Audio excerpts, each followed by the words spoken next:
প্রাকৃতিক অঞ্চল দরকার। এই যে আমাদের রোডগুলোতে জ্যাম লেগে থাকে। কুমিল্লার যে 17টি উপজেলা আছে, কুমিল্লা বিভাগ বাস্তবায়নের দাবিতে স্বেচ্ছাসেবীদের মানববন্ধন ও সমাবেশ। শাহরিয়ার কুমিল্লা জেলা প্রতিনিধি, তথ্যচিত্রে বিস্তারিত। কুমিল্লা বিভাগ ঘোষণার দাবিতে নগরের কান্দিরপাড় পুবালি চত্বরে আজ বৃহস্পতিবার 24 অক্টোবর বিকেলে মানববন্ধন ও সমাবেশ অনুষ্ঠিত হয়। এই কর্মসূচির আয়োজন করে কুমিল্লার সম্মিলিত স্বেচ্ছাসেবী ফোরাম।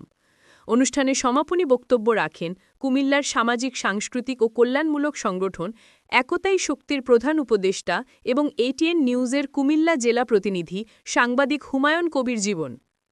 মানববন্ধনে বক্তব্য রাখেন সেভ দ্য হিউম্যান সোসাইটির প্রধান নির্বাহী ও সমাজসেবক গোলাম সামদানি, কুমিল্লা মহানগর ব্লাড ডোনার সোসাইটির সভাপতি ফয়েজ আহমেদ মুন্সি, সমাজকর্মী আব্দুল হান্নান, কাতার প্রবাসী জাকির হোসেন ভুইয়া, সাংবাদিক শরীফ সরকার, স্বেচ্ছাসেবী হাসান আলী খোকন, স্বেচ্ছাসেবী মীর হোসেন মাসুম, সমাজসেবী স্বত্বাধিকারী রেখা গার্মেন্টসের মোহাম্মদ রকি, কুমিল্লায় মহানগর ব্লাড ডোনার সোসাইটির হোসেন শাকিল শাহাদাত, একতাই শক্তির প্রতিষ্ঠাতা সাধারণ সম্পাদক সাইফুল ইসলাম সাগর, নিরাপদ সড়ক আন্দোলনের ইমতিয়াজ হোসেন, বিডি ক্লেনের মোসলেহ উদ্দান মোল্লা, সমাজসেবী বিকি চৌধুরী, স্বেচ্ছাসেবী সোহেল বাহিদ, যুব উদ্যোক্তা জুয়েল হোসেন ও স্বেচ্ছাসেবী সাজিদুল ইসলাম রাফি।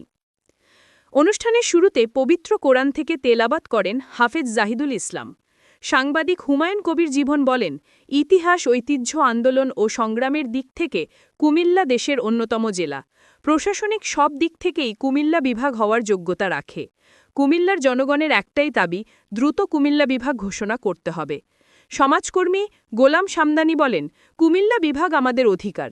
আমরা অনেক ক্ষেত্রে অন্যান্য জেলার থেকে এগিয়ে আছি। সরকারের প্রতি আহ্বান, সময়ের দাবি হিসেবে এখনই কুমিল্লাকে বিভাগ ঘোষণা করা হোক, অন্যথায় আন্দোলন আরও তীব্র হবে।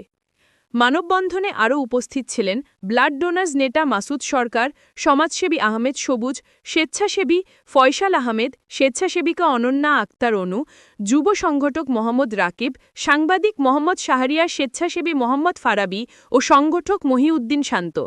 তারা সকলেই কুমিল্লা বিভাগের দাবি ন্যায্য ও বাস্তবসম্মত উল্লেখ করে সরকারের প্রতি দ্রুত বাস্তবায়নের আহ্বান জানান। চলন বিলের সময়ের প্রতিভচ্ছবি।